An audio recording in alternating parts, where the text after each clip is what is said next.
대변인 하면서 이 정론관에는 참 많이 섰었는데요. 오늘 되게 오랜만에 이렇게 서고 보니까 국회의원으로서 처음 이 자리에 서는 것 같네요. 되게 진짜 어색합니다. 오늘 저는 저의 국회의원으로서 이제 1호 법안 발의와 관련된 기자회견을 하기 위해서 이 자리에 섰습니다. 이 법안과 관련해서 말씀을 드리겠고요. 이 법안을 발의하는 것을 시작으로 국회의원 박용진의 의정활동 방향, 그리고 어떻게 의정활동을 어느 분야에서 해나가겠다라는 하는 의지를 좀 담아보려고 합니다. 그러면 지금부터 기자회견문을 낭독하도록 하겠습니다.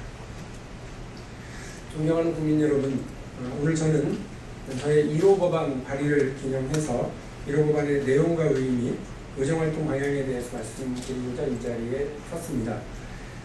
저는 오늘이나 내일 중으로 재벌들의 편법 상속이나 증여를 막기 위해 재벌 계열, 공익법인들이 보유하고 있는 국내 계열사 주식의 의결권을 제한하는 것을 내용으로 하는 독점 규제 및 공정거래에 관한 법률 일부 개정 법률안을 대표 발의할 예정입니다. 공익법인은 개인이나 기업의 이익을 사회에 환원하기 위한 사회공헌 활동의 일환으로 설립된 법인입니다. 그 보유자산은 공익에 이바지하려는 목적에 적합하도록 사용되는 것이 또한 마땅합니다. 그러나 재벌계열 공익법인들은 주로 계열사 주식을 기부받아 장기 보유하거나 계열사 주식을 매수하는 등 공익 목적 활동보다는 지배주주의 지배력을 유지 또는 강화하는 역할을 하고 있다는 비판이 계속해서 제기되어 왔었습니다. 가까운 예로 지난해에는 금호아시아나 그룹이 금호아시아나 문화재단과 주코학원을 동원하여 금호산업 주식을 시가보다도 비싸게 매수한 바가 있습니다. 또한 올해 2월에는 삼성물산과 제일모직과의 합병 과정에서 삼성 SDI가 보유하고 있던 삼성물산 주식을 팔아야 하는 상황이 되자 삼성생명 공익재단을 동원해서 3천억 원에 달하는 삼성물산 주식을 매수한 바가 있습니다. 이러한 행위는 공익법인의 설립 목적에 전혀 맞지 않을 뿐만 아니라 재벌 총수 일가의 사익을 위해 공익법인을 악용하고 있다는 비난에 직면하고 있습니다. 공익법인에게 상속증여세가 면제된다는 점을 이용하여 재벌들이 공익법인의 계열사 주식을 기부한 후 의결권을 행사함으로써 지배력을 유지 또는 강화하는 행태는 이제 근절되어야 합니다.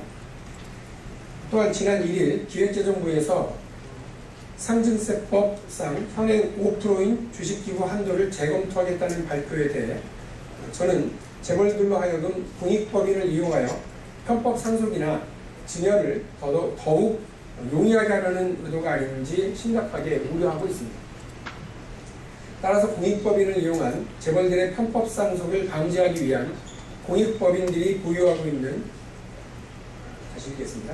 따라서 공익법인을 이용한 재벌들의 편법 상속을 방지하기 위해서 공익법인들이 보유하고 있는 국내 계열사 주식의 의결권을 제한하고자 합니다. 우리나라는 지난 수십 년 동안 재벌로 대표되는 대기업 위주의 정책을 통해 고도 압축 성장을 이룩함으로써 세계로부터 한강의 기적이라는 찬사를 받아왔습니다.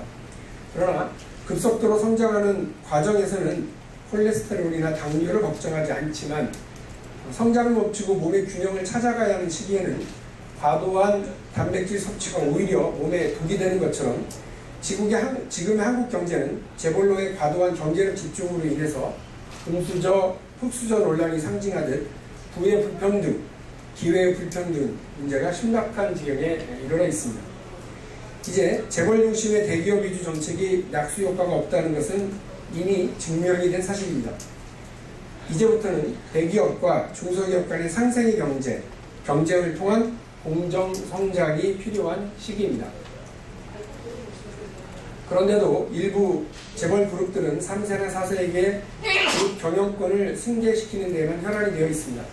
저는 공익법인을 이용하여 편법 상속이나 지배를 하는 사회, 자사주를 이용해서 총수일가의 지배력을 강화하는 사회, 금융기관 고객의 돈으로 그룹을 지배하는 사회, 주총일자를 집중해서 소액주주의 의결권 행사를 가로막는 사회, 이런 사회가 자유시장 경제체제가 아니라고 저는 믿고 있습니다. 이제 재벌 개혁을 통해 경제 민주화가 더 이상 미룰 수 없는 시대적 과제라는 생각입니다. 그동안 존경하는 우리 당의 박영선 의원 등 많은 선배 의원들께서 재벌 개혁과 경제 민주화를 위해서 노력해 오셨습니다.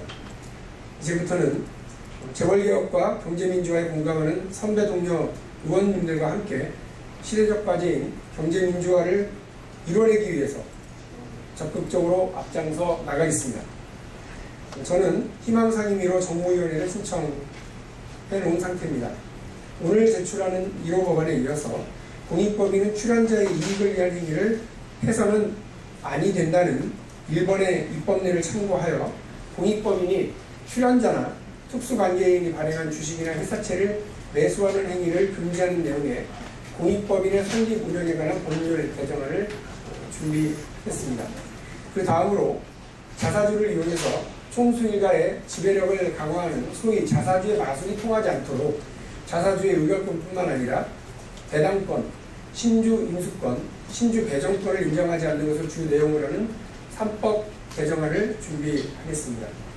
또한 자본시장법과 법인세법을 개정해서 현재 주주총회에 확인을 받아 제출하게 되어 있는 사업보고서를 주주총회가 아닌 이사회 결의를 첨부하여 제출하도록 함으로써 주주총회 날짜를 분산시키도록 하겠습니다. 또한 공공기관의 낙하산 폐해 못지않게 금융기관의 낙하산 문제도 심각한 상황입니다. 이에 금융회사의 지배구조에 관한 법률을 개정해서 2년 이상 금융업 경력 또는 이에 준하는 자격이 없는 자는 임원이 될 수 없도록 함으로써 금융기관의 낙하산 문제를 해결하도록 하겠습니다.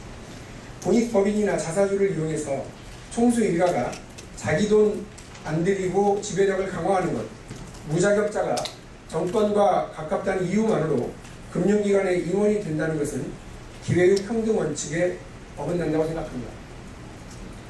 이러한 잘못을 바로 잡을 때 우리나라는 보다 정의가 살아 숨쉬는 건강한 사회가 될 것이고 우리 경제는 보다 균형 잡힌 경제 생태계를 만들어 나갈 수 있을 것입니다. 국민 여러분의 많은 성원과 관심을 부탁드리겠습니다. 고맙습니다.